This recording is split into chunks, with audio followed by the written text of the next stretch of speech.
What does 2025 look like for your Cowboys in terms of a record?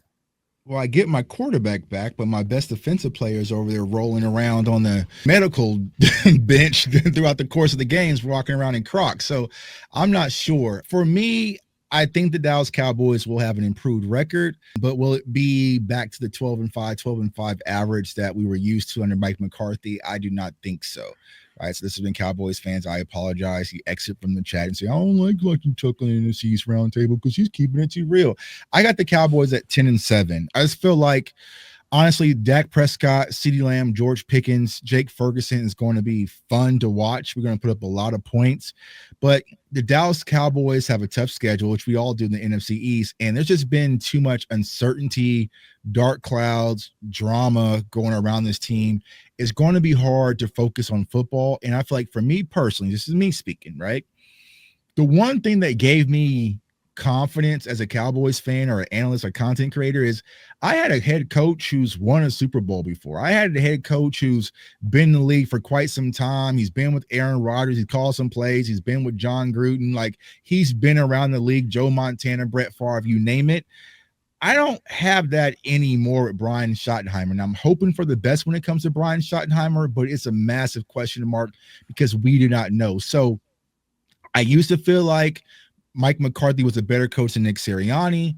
Dan Quinn is a questionable, right? I can kind of push right there. And then also over Brian Dable, I can no longer say that with Brian Schottenheimer that I have one of the top coaches in the NFC East. So for that reason, I'm going to go 10-7 for the Dallas Cowboys.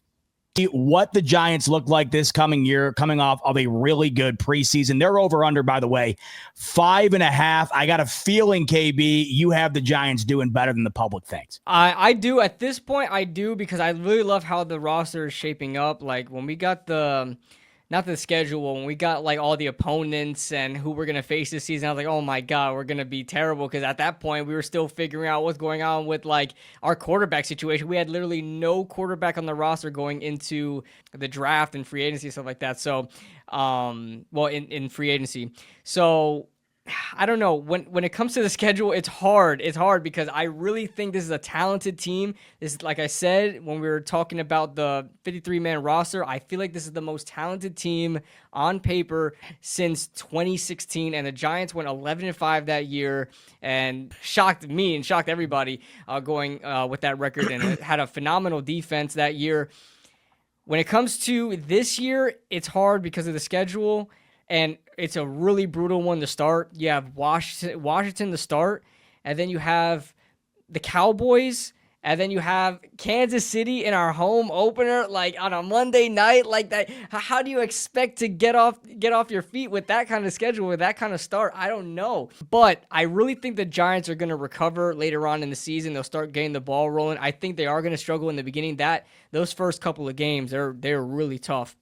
But like J-Tuck said, I feel like we're going to split with the Cowboys, and I think that might start early. I think it could start early. I think it start in week 2. I believe that's at Jerry World as well. So I hope we start off strong when it comes to that. But I think the Giants can reasonably win 7 wins, like a 7-10 win team. Let's go to the Philadelphia Eagles defending their Super Bowl title. They're tied currently with the Ravens and the Chiefs for the second highest win total prediction in 2025. The only team higher, my Buffalo Bills. We'll see what ends up happening there. But the Philadelphia Eagles, 11.5 is the over-under right now. Simone, talk to me. Obviously looking for that repeat. They have the team to do it, but in order to get there, they have to have a good regular season. What does that look like to you? What is the Eagles' record in 2025? I think we'll go 13-4. Think it'll be plenty. You hear what they're saying about their teams. It'll be plenty enough to win the NFC East, but we have a tough schedule. Getting of our schedule is very tough. We don't have any back-to-back home games, so that's brutal as well. Like the fact that we got to stay on the road. Yeah, we're going to be tested early. You know, Adoree Jackson or Jacorian Bennett, whomever, is going to be tested early. So I think 13-4 is pretty realistic. Commanders are looking to repeat what they did last year, and that was a season that really surprised everybody. Jayden Daniels comes out of nowhere, becomes one of the better quarterbacks in the NFL and leads this team to an NFC championship game. The standards are high. The bar is set high, Rio, but I know you're very, very confident in your Commanders. How confident is the question, the record for Washington this year, according to you? Nobody repeats as division champion in the NFC East, and we're going to keep the tradition going strong. But here's the thing. No one's winning 13 games in this division this year. We all have ridiculous schedules, but the good team and the cream always rises to the top. Washington's going to win this division with a 12-5 record, meaning Philly's winning either 11 games or losing a tiebreaker to us with a 12-5 record.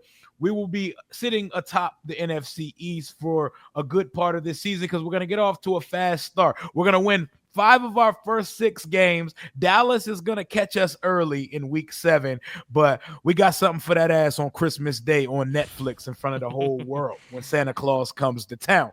But 12-5.